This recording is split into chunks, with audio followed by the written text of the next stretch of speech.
Firman Tuhan pada hari ini melepaskan diri dari roh kritik. Melepaskan diri dari roh kritik, dari roh menghakimi, dari roh yang merasa diri lebih baik, lebih rohani dari orang lain, hingga kita mengkritik. Bebaslah daripadanya. Ya, kita sudah mengetahui bahwa ucapan kita sangat berkuasa. Ucapan kita dapat membawa berkat dalam hidup kita maupun hidup orang lain. Jadi biarlah ucapan kita memberkati orang lain, tapi ucapan kita juga bisa membawa kutuk kepada kita dan bisa juga menjatuhkan rohani anak Tuhan yang lain. Apalagi perkataan kritik yang selalu mencari kesalahan orang lain akan sangat merugikan kita, merugikan yang mengkritik dan yang dikritik, saudara. Merugikan. Bagi yang mengkritik, dia akan kehilangan visi daripada Tuhan, kehilangan wahyu daripada Tuhan, kehilangan persekutuan yang intim dengan Tuhan, saudara. Karena hatinya sudah dipenuhi dengan kebenaran diri sendiri dan selalu mengkritik. Banyak anak Tuhan yang hidupnya selalu mencari kesalahan orang lain. Saya pun heran mengapa dia mencari kesalahan orang lain, bukan mencari kebaikan orang lain, tapi selalu mencari kesalahan orang lain, kemudian menghakiminya. Dan ada juga yang mengatakan menengkingnya. Dia lebih fokus kepada keburukan orang lain daripada kebaikannya, padahal orang tersebut punya kebaikan-kebaikan juga, tapi sama sekali dia tidak lihat.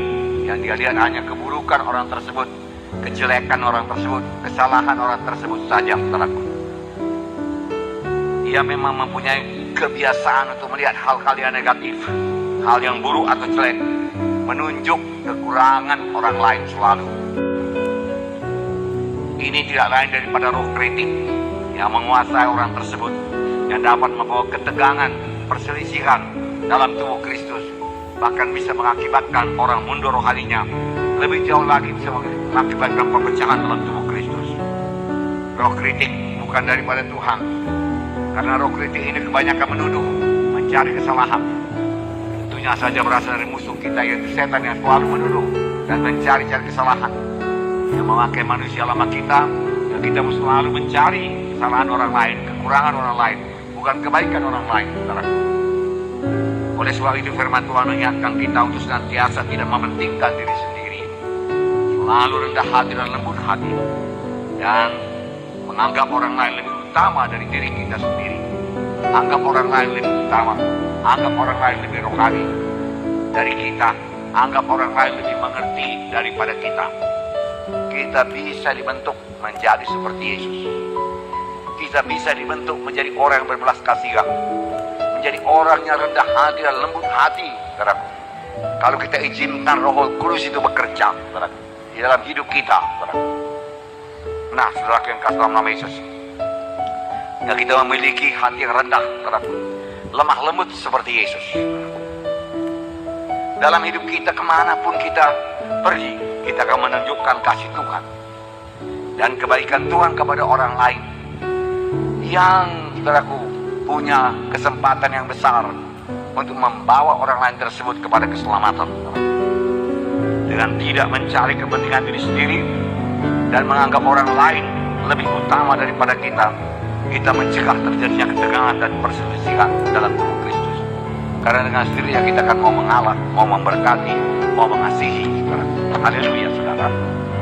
Nah, itu sebabnya ayat ini mengatakan, hendaklah kita menaruh pikiran dan perasaan yang terdapat dalam Kristus Yesus, dan menganggap orang lain lebih baik daripada kita, dan lebih mementingkan orang lain daripada kepentingan kita sendiri, dan tidak melakukan sesuatu atau mengucapkan sesuatu yang berasal daripada kesombongan kita. Nah, saudara, sadari dan bersikap, saudara. Jika kita suka menuduh dan mencari kesalahan orang lain, kenallah dari mana asalnya tuduhan tersebut. Bukan daripada Roh Kudus, tapi daripada musuh kita, setan, yang kerjanya hanya menuduh, menuding, mencari-cari kesalahan, saudara. Saudara berada di pihak Tuhan, jangan di pihak setan, saudara. Berada di pihak Tuhan, saudara. Nah, saudara yang kasih, mulai menyangkal diri dengan melihat kebaikan orang. Jangan melihat kejelekan, keburukannya, kekurangannya. Pasti ada kebaikannya. Amin, saudara. Puji dia, maka dia akan bertambah bersemangat saudaraku berbuat baik saudaraku. Dan akan dia berbuat baik pada saudara. Nah, saudara yang kasih nama Yesus, dosa kita yang besar, dosa saya yang besar sudah diampuni Tuhan, saudaraku. Maka pantas saya mengampuni orang yang bersalah pada saya, tidak mencari-cari kesalahan dan menuduh ke sana kemari, saudaraku. Pada waktu kelak kita menghadap Tuhan, saudaraku, dan Tuhan bertanya kepada kita, apakah yang kau buat dengan waktu, dengan tahun-tahun yang kau berikan dalam hidupmu sesudah engkau selamat?